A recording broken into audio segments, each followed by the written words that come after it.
Naaawa rin po ako minsan sa ating mga katunggali dahil nagmamakaawa para makakuha ng mga malalakas at magagaling na kandidato. Nagtataka nga ako, parang yung mga iba na naging kandidato, nag-deliver lang yata ng suka, nabigyan na ng certificate of candidacy. Wala sa kanila ang may bahid ng dugo dahil sa tukhang. Wala sa kanilang kasabwat sa pagbulsa ng sako-sakong pera, pinagsamantalaan ang krisis ng pandemya, ang tilang sakristan ng isang bulaang propeta na nasasakdal dahil sa pagyurak sa ating kabataan at sa ating kababaihan. Wala sa kanila ang tagataguyod ng pugad ng krimen, ng sentro ng paglalapastangan ng mga kababaihan na mga pogo.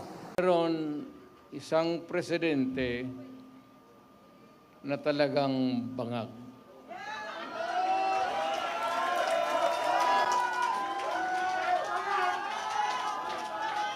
Hindi naman buang,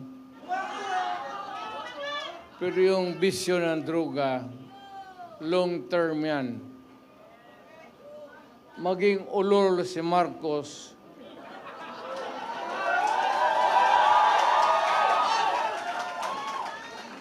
kung maybe constant use of heroin, aabot pa siguro siya ng 80. Pero pagdating sa panahon na yan, hindi na siya gumagalaw. Either nakatindig lang yan sa kwarto niya o natutulog. Ganito na lang. Marami tayong problema.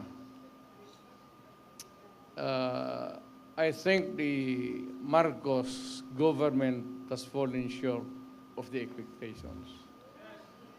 Ako, hindi ko ma-compare kasi pwede kong sabihin, mas mabuti siya ngayon kaysa aking panahon. I can even concede na ganon ang nangyayari. Pero it would not be a good reason for you to solve the problem just because you're doing right, more rights than the wrong ones that the other guy had committed in the past. Na ibig sabihin niya, kung sabihin, wala yun si Duterte, mahina kasi gano'n. Okay. But it's not me.